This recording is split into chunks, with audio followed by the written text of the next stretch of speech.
Apa kira-kira perasaan sahabat ketika ada orang membentak Rasulullah dengan kalimat, "Ya Rasulullah, ittaqillah." Wahai Rasulullah, kamu takutlah kepada Allah. Berarti dia sedang menghardik baginda Nabi Muhammad sallallahu alaihi wasallam.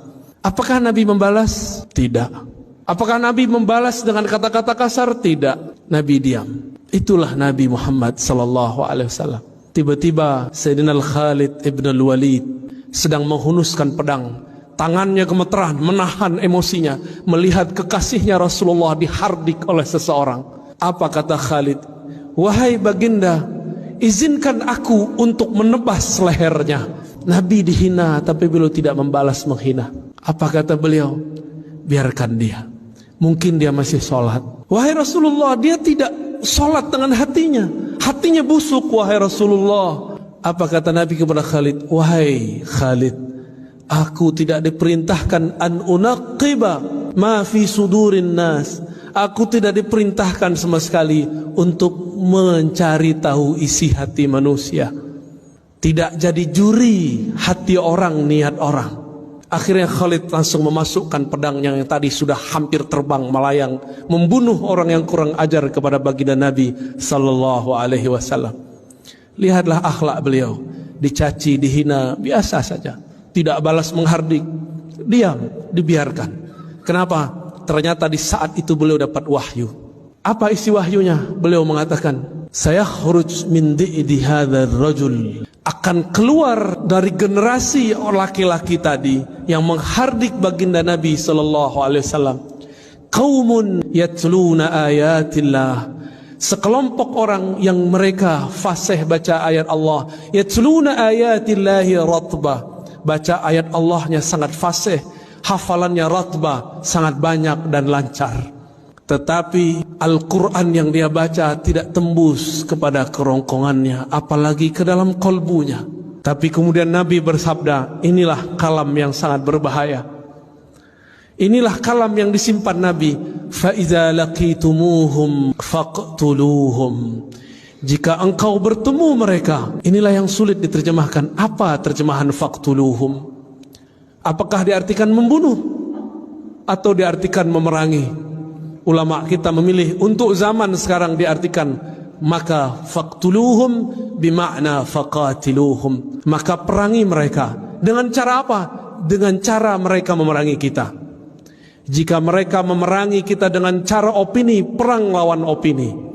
Jika mereka mulai mengganggu ketenangan hidup kita secara keamanan, barulah kita angkat senjata berjihad fisabilillah. Apa yang menyeramkan dari kalimat tadi? Bukan kalimat faqtuluhum semata, tapi yang membuat kita sedikit agak bingung. Sebenarnya tidak bingung. Orang ini yang disuruh Rasulullah untuk diperangi, ternyata mereka hafal ayat Allah, lancar baca kitabullah, tapi kitabullahnya tidak tembus sampai kepada kolbunya. Apa media supaya banyak orang baca ayat-ayat Allah? Tentu ada ma'had tahfiz, rumah-rumah tahfiz. Maka di akhir zaman ini banyaklah rumah tahfiz. Ternyata inilah maksud Rasulullah.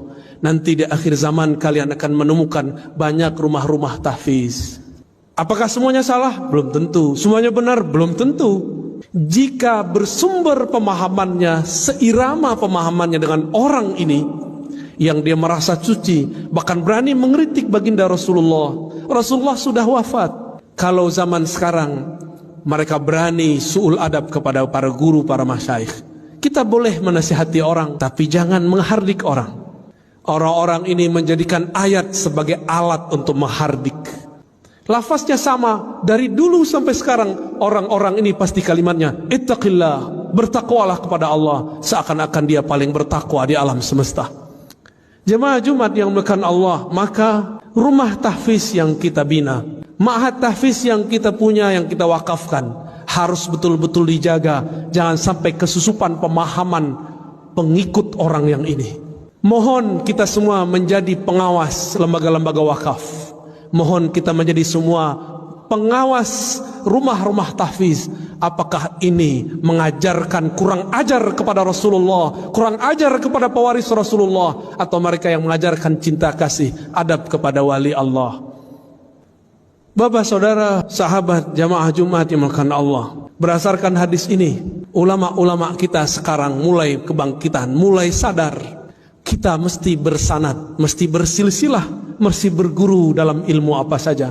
Bagian akhir yang kamu sampaikan, ketika awal abad kedua, Al-Imam Muhammad ibn Sirin, seorang tabi'in, bertemu sahabat-sahabat Rasulullah. Ketika banyak orang hafal Quran dan sunnah, tapi pemahamannya tidak sesuai dengan yang dihafalnya, maka beliau mengatakan, فَإِذَا ظَهَرَتِ الْفِتْنَةِ, ketika kekacauan sudah mulai muncul, maka kami bertanya, سَمُّوا لَنَا رِجَالَكُمْ. Begitu diriwayatkan oleh Imam Muslim. Wahai para penceramah, wahai para ustadz, wahai para hafiz, wahai para da'i, wahai para guru, sammu lana rijalakum, wahai teman-temanku yang hijrah, wahai teman-temanku yang belajar Islam, sammu lana rijalakum, sebutkan siapa gurumu, siapa sanadmu yang menghubungkan engkau kepada Rasulullah sallallahu alaihi wasallam. Inilah pentingnya berguru. Berguru itu adalah jaminan kesahihan. Imam Bukhari berguru hampir 2000. Imam Abu Hanifah bahkan 4000. Imam Ibn Hibban bahkan 2000. Kita baru berguru 1-2 guru sudah berani memfotnis orang yang berbeda. Betapa naifnya diri ini, betapa kelirunya kita, berapa emosionalnya kita beragama. Maka jamaah Jumat dimuliakan Allah, semoga di antara kita ada yang tersentuh hatinya, mulai hati-hati dengan proyek-proyek tahfiz Quran. Mari awasi, jika kita bagian dari orang yang mengikuti dan mengajarkan tahfiz Quran, mari menjemput pemahaman Al-Quran dari ahlinya. Fas'alu ahla dzikri in kuntum la ta'lamun. Ambillah ilmu, tanyalah ilmu kepada ahlinya jika kamu tidak tahu. Ilmu menghafal beda dengan ilmu memahami yang dihafal. Semoga Allah yufaqihna fid din wa 'allamana at-ta'wil wa yu'allimuna at-ta'wil. Semoga Allah membimbing kita memahami agama ini dan memahami isinya. Nasallallahu yubarika lana wa lisairil muslimin wal muslimat wa nasallallahu as-sattar al-ghaffar al-ghafur ay yaghfira lana wa yasturana bi sitrihil jamil wa yuzayyinana bi sitrihil jalal. Wa nasallallahu at-taubah wal maghfirah. Istaghfiru ayuhal muslimun fa innahu kana ghaffara.